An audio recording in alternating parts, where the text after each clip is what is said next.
Hi, Jay. Hi, Dean. Okay, Jay. So here's the hypothetical. You've signed a 1-year engagement as a fractional CMO. Today's day 1. Tell me what you normally go looking for problem-wise, because either the problems there and the client doesn't, or the client knows, but like kind of every client has these problems. Tell me what you're kicking off with here on day 1, week 1, and maybe before that, tell everybody a little bit about you. Sure. I'm Jay Crain. I'm a fractional CMO. I used to own my own companies, and then I worked for agencies. And now I sit on the client side of marketing and sales growth. Usually they're blocked in some way, and I help them get upstream from the problem and figure out what product or service or imagination angle gets the company moving in the right direction. These days, that's usually a B2B company, either tech or consulting. So what problem do you go after first? Okay. Absolutely.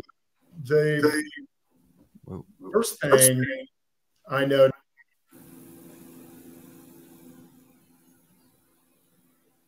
I go with what my first instinct is when I read their website or learn something initially about them. And typically, they have the drinking their own bathwater problem. Right. And what I mean by that is they are selling their features and talking about themselves too much and don't interpret their features into benefits for their clients or understand there's even a client voice that they should be accommodating. Okay. And Sheri, how about you? Hi, Sheri, first of all. Hi, Dean. How are you? Good, thank you. Good. Sheri, if you can, try turning the volume down slightly. You're using a laptop with the built-in mic, I guess, right? So it's feeding. I am. That's the worst. Okay, so tell everyone a little bit about you and tell folks like what problems you normally see on day 1, or the problems you just go looking for on day 1 because they're there. Yeah, sure. Well, I'm Sheri Pettoni. I'm a fractional CMO, and I sell too. Most of my clients make building materials, especially the kind an architect or an engineering team say you need for commercial construction, so specifiers. So I handle the marketing strategy.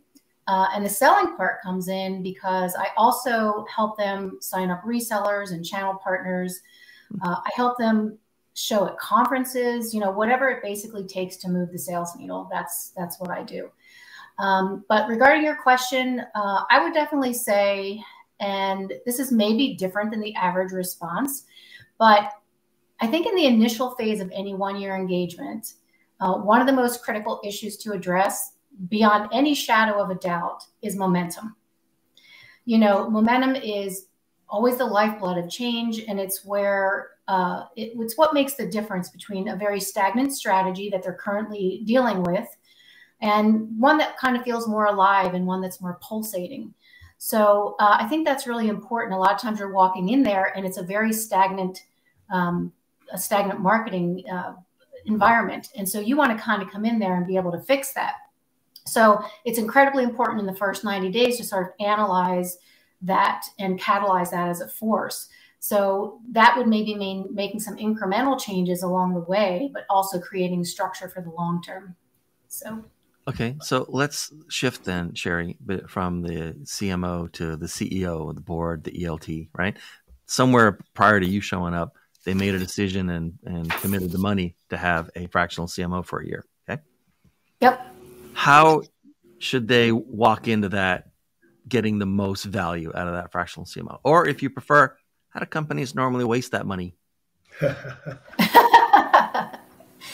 I think it's pivotal for the CEO to be involved from the very beginning. And I think I've heard this on your podcast before, and I think we all experience it as CMOs. But it's very difficult to walk in if the CEO kind of expects you to kind of come in and make the changes and walk away, just kind of leaving that up to you. So, I think handing that off to us is not the best idea. I think they need to lean in. I think they need to, sort of let you in the business development meetings and the leadership meetings to kind of get to see the whole picture, even some of the sales meetings. So I think the more that they lean into you and kind of take you on as part of that team is going to be extremely important. And like I said, I've heard that before, but that's probably one of the most pivotal things when you start working with someone is whether or not they're going to pull you in or not. Right. Yeah. So this is Sheri. She speaks for me now on marketing. She's got my support kind of thing, right? Yeah, exactly. So who? Sheri? I don't even remember hiring her. Yeah. All right. And Jay, how about you? Like, how do they waste money? Like, what do they not do? Or what do they actively do? And like, guys, you're like acting against your own interest here. Yeah. I think it's not having an open mind. Yeah. And some natural curiosity. In some cases, there are CEOs who think they're all about change, but they're actually the wall change slams into. And they're really looking for you to be a tiebreaker for a vote that is in favor of them, or that you're just validating their ideas. Because they're going to have some, right? Everyone has an opinion about marketing, whether they're qualified or not. And if they don't have an open mind from the start, and they don't have any curiosity around why they're bringing a person like me in the first place, it's because something's wrong. It's because something's not going right. It's like there's no momentum, back to Sheri's last point. And if you're not willing to hear some hard truths and make some changes and be open-minded, then it's a waste of money. I just want to confirm. So are you saying there are people who don't understand marketing but have opinions on it? Yeah, it's odd. I run into that every now and then. Yeah. Okay, fair enough. Jay, I have to really agree with Jay on that one, and I think he can probably agree with me. Sometimes when you walk into a client, you can get two ends of the spectrum as well. You can get someone that really just likes to control and doesn't want to let go at all, and it becomes very difficult to make changes because you're kind of paralyzed in moving forward. And then you get someone who kind of walks away. So you've really got to kind of come in between and just allow it to naturally evolve into the process of what humans do, work together and try to figure out how to solve that problem together. So Jay, let's switch again. And this time you're giving advice to a fractional CMO, a friend, a peer, right? Who is just about to start their next engagement, but this is the first time they've ever walked into a client where there were already people working on a marketing team, like junior people, mid-level people, right? Right. And so what's one thing you would tell that other fractional CMO to definitely do, from the jump, or definitely not do as they're sort of getting started with that team? Yeah, I think the one thing you want to do is get to know the team and individually have one-to-ones with them, right, and really understand what their point of view on what the past is, why you're there, and because they're going to vary.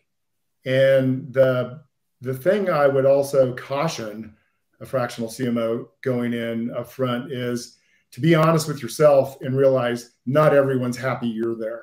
Yeah, you're a threat to some people. You're change to some people, and you need to understand and be honest with yourself up front. Not everybody's here is behind me, and I need to earn that. I need to earn that by doing my homework. I need to earn that by remembering things that they say to me and being consistent. Sheri, what do you think? Yeah, I mean, I kind of echo what he's saying as well. And I just think you need to build rapport with that team and understand that they've been part of that brand story from the very beginning. And I think you have to respect where they are and then massage it and sort of take what you know from them, get that information, and then let them know that you're there to create structure and more of a plan around what they've currently been doing and accountability to determine whether or not we're going to be having profits or not. And just a very warm approach. And again, I always just like to say, treat everybody like a human. You're there together. No one's a threat to each other. And just being able to set that culture and that precedence right from the bat, I think it's really, really important. All right, Sheri. So it's been a long time since any of the three of us were junior marketers, but at least 2 years. And imagine that you're the junior marketer on that marketing team we just talked about, okay? And a fractional CMO just started. Like, how do you get the most out of this change, right? Like, should you be asking for advice? Should you be looking to provide something you weren't providing before? Should you be looking sort of longer term or short term? Like, how do you sort of maximize? What should you think about doing in the first, let's say, month, now that there's finally leadership in marketing? Because maybe before there was only management or nothing, right? Just like tasks. Right. You're the junior person. Like, how do you like take advantage of that fractional CMO as a resource? I think being assertive and asking questions. Why are we doing this? What are we doing it for? How can I help? How can I be part of your picture? Respect what they're doing and understand that their experience is there, and be able to insert yourself where you need to see yourself being the most valued. Right. Jay, what do you think? You're the junior person. How do you like extract most of the marrow from that bone, given that they might only be there for a year? What do you want to walk away with? Yeah, I agree with Sheri. I think you've got to want to participate, and that's kind of that seems like a very basic thing to say, but there are a lot of people who are going to stand back, and the inclination is to stand back and go, well, I'm going to see how this plays out before I really get engaged with it. And that's a mistake, because then it starts taking off in a direction and you don't have any say in it. Right. When you probably, when you would have been asked up front, what do you think about this? What else can you bring to the table? So get engaged quickly up front, be honest. And that doesn't mean you have to agree with everything. So state your case. State your, if you huddle in, and wait, you might wait 6 months and like half of that fractional CMO's term is gone. Yep. Yeah. And I think advice or guidance you wanted, like, you've kind of wasted half the opportunity for it. Yeah. And I think too, it's not about complying, right? It's about, it's about them inserting themselves and understanding their own value, and let the CMO see your strengths and point them out to them and deliver on things that are important to the bigger plan, and be able to see the bigger picture. That's a big piece. Right. One other thing I'll add, Dean, is that the other thing I tell junior people is, you probably have some really good ideas. You probably have a solution to the future, but it hasn't been represented correctly. It hasn't been implemented correctly. And let me hear from you. What do you have to say? And open up. Yeah. When you're a junior marketer, a lot of most of the people in that company have sort of put you in a box, and you sort of breaking out with new ideas is not something they're usually looking for. They just want you to post on Facebook. Right. That's right. That's right. Send those emails or get that website fixed. Right. Yep. All right. Fair enough. So Jay, let's go all the way back up to the top of the company again. Right. So we're at the board or ELT or CEO level. Right? And, at some point prior to you showing up or even talking to you, like, they made a decision to commit money to get X done, and via a fractional CMO. Right. So, do you think most of the companies that hire fractional CMOs, do they look at that 1 year engagement as a sprint, or do they look at it as year one of a marathon? I think the instinct is it's a sprint. Yeah. And that's a mistake, because it's not. They didn't get here from a sprint. They've got here through years of a certain, direction or way. And that's kind of the first expectation you need to reset, typically, is that this is a marathon. And so having a 30, 60, 90 helps them understand there's a on-ramp to this, and there are some things that you're going to see changes to early, but that long-term, this is going to take time, and have patience with it. And if I'm here because you want to change next month's sales, then we need to have a different conversation. Yeah. All right. And Sheri, what do you think? Do you think most clients go in thinking about that 1 year as a sprint or as a first part of a marathon? I hope it's kind of a combination, right? Because you need to build the trust, right? You need to come in and build that trust. So they may be going in thinking it's a sprint, but as you go in there and you gain their trust, and then you're also gaining all of that information from them about the company itself. So why would they want to bring someone else again to restart all over again to try to get someone to understand everything that you just gathered about that company, and now you can utilize that information to do a better job? So I think it goes in as a sprint, but it's kind of a combination. It's probably a series of sprints, and each sprint, you're kind of proving yourself as a trustworthy resource for them to grow the company. So yeah, that makes sense. All right. So Sheri, who should contact you and how? Definitely building material companies. I work a lot with specifiers, engineers, and architects. So for me, 100% of my clients are actually in the building industry space. So building owners, CEOs or owners of building material companies would definitely be a great fit for me. So, and just go to your website And just go to my website, interactstrategies.com, or you can find me, Sheri Pettoni, on LinkedIn. All right. And Jay, how about you? Who should be contacting you and how should they get to you? Yeah, mine's a little more general. If you're a CEO and you have a big idea, something disruptive that you need to validate or create a plan for, then we should talk. All right. And go to your website? Yep. adjacentlab.co. All right. Guys, this is episode 49 of this podcast series. Wow. And so I really appreciate you being here. This has been great. Right? And I always learn a lot. So hopefully everyone else does, but I always learn a lot. And so thanks again for being here. Thanks, Jay. Thanks, Sheri. Thanks for having me, Dean. Appreciate it. Thanks, Dean. Yes, appreciate it. And thanks for watching. And look for episode 50.